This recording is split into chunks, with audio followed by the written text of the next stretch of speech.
গুজরাটি ভাষার লেখক পান্নালাল প্যাটেলের লেখা গল্প অদল বদল। হোলির দিনের পড়ন্ত বিকেল। নিম গাছের নিচে গাঁয়ের একদল ছেলে জড়ো হয়ে ধুলো ছোড়াছুড়ি করে খেলছিল। হাত ধরাধরি করে অমৃত ও ইসাব ওদের কাছে এলো। দুজনের গায়ে সেদিনকার তৈরি নতুন জামা, রং, মাপ, কাপড় সব দিক থেকেই একরকম। এরা দুজনে একই স্কুলে একই ক্লাসে পড়ে। রাস্তার মোড়ে এদের বাড়ি দুটো মুখোমুখি। দুজনের বাবাই পেশায় চাষি, জমিও প্রায় সমান সমান। দুজনকেই সাময়িক বিপদ আপদে সুদে ধার নিতে হয়। বলতে গেলে ছেলে দুটোর সবই একরকম। তফাৎ শুধু এই যে অমৃতের বাবা মা, 3 ভাই রয়েছে। ইসাবের আছে শুধু তার বাবা। দুই বন্ধুতে মিলে শান বাঁধানো ফুটপাতে এসে বসতে ওদের একরকম পোশাক দেখে দলের একটি ছেলে বলল, ঠিক তোরা দুজনে কুস্তি করত, দেখি তোরা শক্তিতেও সমান সমান, না একজন বড় পালোয়ান? আরেকটি ছেলে চেঁচিয়ে উঠল, লড়ে যা তোরা, বেশ মজা হবে। ইসাব অমৃতের দিকে তাকালো। অমৃত মৃদু স্বরে বলল, না, তাহলে মা আমাকে ঠ্যাঙাবে। অমৃতের অত জোর দিয়ে বলার কারণ ছিল, বাড়ি থেকে বেরোবার সময় ওর মা সাবধান করে দিয়েছিলেন, নতুন জামা পাবার জন্য তুমি কি কাণ্ডটাই না করেছিলে। এখন যদি তুমি জামা ময়লা করে বা ছিঁড়ে আসো, তাহলে তোমার কপালে কি আছে মনে রেখো। অমৃত সত্যি তার মা বাবাকে খুব জ্বালিয়েছিল। শোনা মাত্র অমৃত ফতোয়া জারি করে দিল, ঠিক ইসাবের মতো জামাটি না পেলে ও স্কুলে যাবে না। মা ওকে অনেক বুঝিয়েছিল, ইসাবকে খেতে কাজ করতে হয় বলে ওর জামা ছিঁড়ে গেছে, আর তোরটা তো প্রায় নতুনই রয়েছে। মোটেই না, বলে কাঁদতে কাঁদতে অমৃত ও জামার একটা ছেঁড়া জায়গায় আঙুল ঢুকিয়ে আরো ছিঁড়ে দেয়। মা তখন ওকে বেকায়দায় ফেলবার জন্য বললেন, নতুন জামা দেবার আগে ইসাবের বাবা ওকে খুব মেরেছিলেন, তুইও সেরকম মার খেতে রাজি আছিস? অমৃত এতেও পিছপা হতে রাজি নয়। ও মরিয়া হয়ে বলল, ঠিক আছে, আমাকে বেঁধে রাখো, মারো, কিন্তু আমাকেও ইসাবের মতো একটা জামা আমার জন্য জোগাড় করতেই হবে। অমৃতের মা এইসব ঝামেলা থেকে বাঁচবার জন্য বললেন, ঠিক আছে, তোর বাবাকে গিয়ে বলগে। অমৃত জানতো মা না বললে ওর বাবা রাজি হবার সম্ভাবনা খুবই কম, কিন্তু অত সহজে হাল ছাড়বার পাত্রও সে নয়। সে স্কুলে যাওয়া বন্ধ করে দিল, খাওয়া ছেড়ে দিল এবং রাত্রিরে বাড়ি ফিরতে রাজি হলো না। শেষমেশ ওর মা হাল ছেড়ে দিয়ে অমৃতের বাবাকে ওর জন্য নতুন জামা কিনে দিতে রাজি করালেন। এরপর উনি গিয়ে ইসাবের বাবার গোয়ালঘর থেকে লুকিয়ে থাকা অমৃতকে বাড়ি নিয়ে এলেন। সুন্দর সাজগোজ করে বাড়ি থেকে বেরিয়ে অমৃত একেবারেই ইচ্ছে ছিল না জামা কাপড় নোংরা হয় এমন কিছু করতে। বিশেষ করে ইসাবের সঙ্গে কুস্তি লড়তে তো একেবারেই গড়রাজি। এমন সময় ছেলে ছোকরা দঙ্গল থেকে একজন এসে হাত দিয়ে অমৃতের গলা জড়িয়ে ধরে বলল, এসো আমরা কুস্তি লড়ি। এই বলে সে অমৃতকে খোলা মাঠে নিয়ে এলো। অমৃত ওর বাঁধন কেটে বেরোবার চেষ্টা করতে করতে বলল, দেখ কালিয়া, আমি কুস্তি লড়তে চাই না, আমাকে ছেড়ে দে। কালিয়া তো ওকে ছাড়লই না, বরং ছুঁড়ে মাটিতে ফেলে দিল। ছেলের দল আনন্দে চেঁচিয়ে উঠল, কালিয়া জিতেছে, অমৃত হয়ে গেছে, কি মজা কি মজা। ইসাবের মেজাজ চড়ে গেল। ও কালিয়ার হাত ধরে বলল, আয়, আমি তোর সঙ্গে লড়ব। কালিয়া ইতস্তত করছিল। কুস্তি শুরু হয়ে গেল। ইসাব ল্যাং মারতে কালিয়া ব্যাঙের মতো হাত পা ছড়িয়ে মাটিতে পড়ে গিয়ে চেঁচাতে লাগলো। তামাশা করে হলেও এখন ব্যাপারটা ঘোরালো হয়ে পড়েছে এবং কালিয়ার বাবা মা এসে ওদের পিটুতে পারে বুঝতে পেরে সবাই যে যার দিকে পারে পালিয়ে গেল। অমৃত আর ইসাবও রণভূমি ত্যাগ করলো। কিছুটা যেতেই অমৃতের নজরে এলো যে ইসাবের জামার পকেট ওর 6 ইঞ্চি কাপড় ছিঁড়ে গেছে। ওরা ভয়ে কাঠ হয়ে গেল।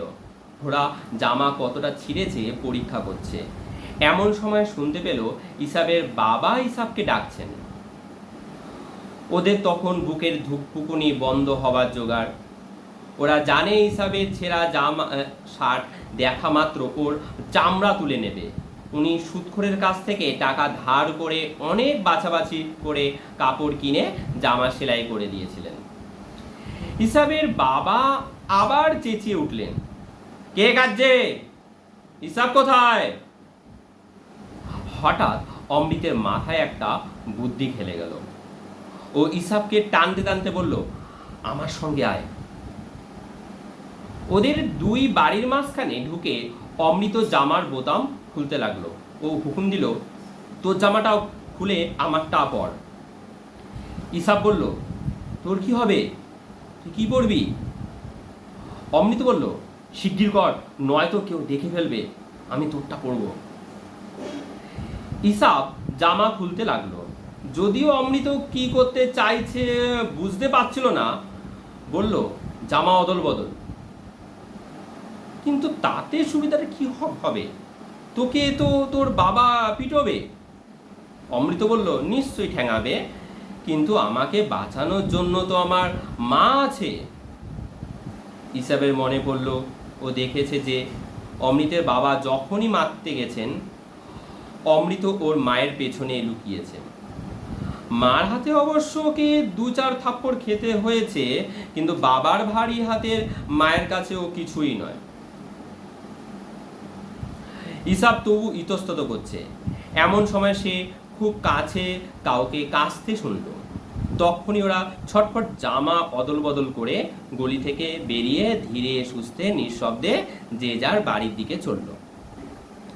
ভয়ে অমৃতের বুক ঢিপ ঢিপ করছিল, কিন্তু ওর কপাল ভালো, দিনটা ছিল হোলি।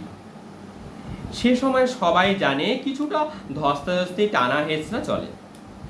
মা যখন দেখলেন জামাটা ছিঁড়েছে, উনি ভুরু কুঁচকলেন কিন্তু মাপ করে দিলেন। একটা সুতো নিয়ে ছেঁড়া জামাটা রিফু করে দিলেন। এতে দুজনেরই ভয় কেটে গেল। ওরা আবার হাত ধরাধরি করে গ্রামের ধারে হোলির সময়কার বাজি আর বুড়ি বাড়ি পোড়ানো দেখতে গেল। একটা ছেলে ওদের জামা বদলানো দেখছিল।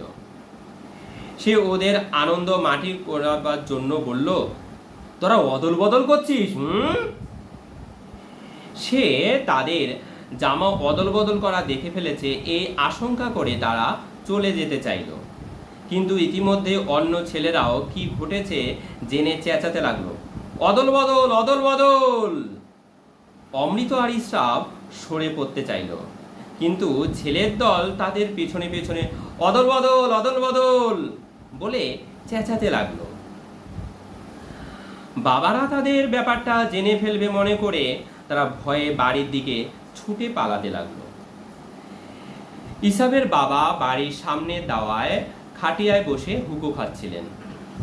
তিনি ওদের ডাকলেন, তোমরা বন্ধুদের কাছ থেকে পালিয়ে আসছো কেন? আমার কাছে এসে বসো। ওর শান্ত গলা শুনে ওদের চিন্তা হলো। ভাবলো, যা ভেবেছিলাম তাই হলো। উনি আসল ঘটনাটা জানেন, শুধু ভালোবাসার ভান করছেন।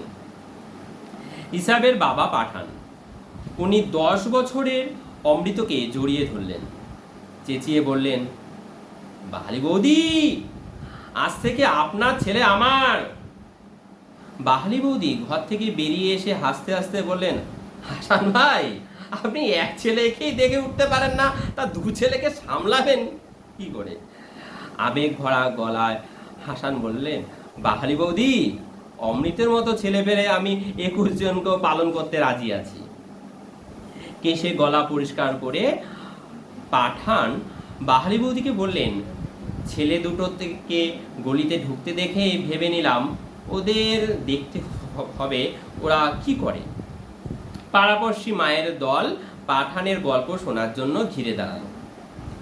উনি অল্প কথায় ছেলেদের জামা বদলানোর গল্পটা বললেন।